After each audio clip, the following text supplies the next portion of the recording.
it's interesting to see that 2024 was really, I think, in my opinion, the year of the litigator, the actuary, and maybe the lobbyist, yet to be seen. Mm, But what was really interesting is coming after 2024 and a host of lawsuits, with multiple lawsuits being kind of centralized around those call center measures. When advance notice came out last Friday, on January the 10th, I was really surprised to see that CMS is soliciting feedback. I love that, soliciting feedback on the potential retirement of measures that primarily focus on operational performance or administrative processes, such as NPF price accuracy, complaints about the health and drug plan, call center, foreign language, interpreter TTY availability, plans making timely decisions about appeals, reviewing appeal decisions, MTM, program completion rate for CMR, care for older adults, medication review, and care for older adults, functional status assessment. Wow. Um, Nate, Mick, what are your first reactions to that? oof, magoof, I guess. Oof. I think okay, there's I think so many things to talk about. So it's interesting to me. I don't know that this plays into the strategy at all, but basically all of these measures are ones that are not in the HEI. Many of them Mm, are in kind of the operational domain, which this week in our client council, Jessica Acefa astutely pointed out is the highest performing domain across the industry on average. This is sort of in line, I think. If you read this within the context of all the other measures they're proposing to add or putting under consideration or pushing into the display page, including some of the things that they talked about pushing into the Haas survey, you can really start to see where they're orienting around outcome measures and moving away mm, from process.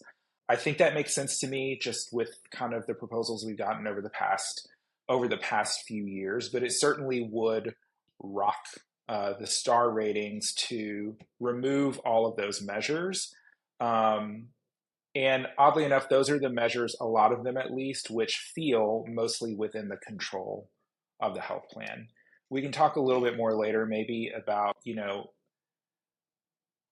the other reasons to remove measures, which is that the cut points or the performance distribution is so narrow that Yeah. it no longer mm, is truly distinguishing between good and bad performance caps. mhm, mm. Um, but right now we're talking about these. So, and I know Mick, you've already taken a look at kind of what this might do to the industry if these measures were removed, right?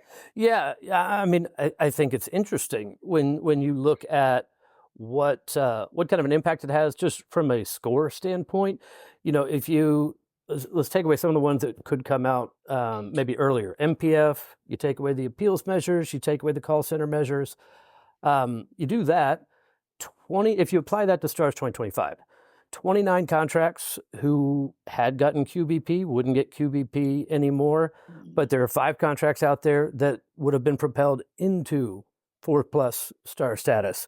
When you actually take out all the ones that they were talking about, so you add in MTM, SNP, complaints, 40 plans drop out of QBP and only 2 jump back in.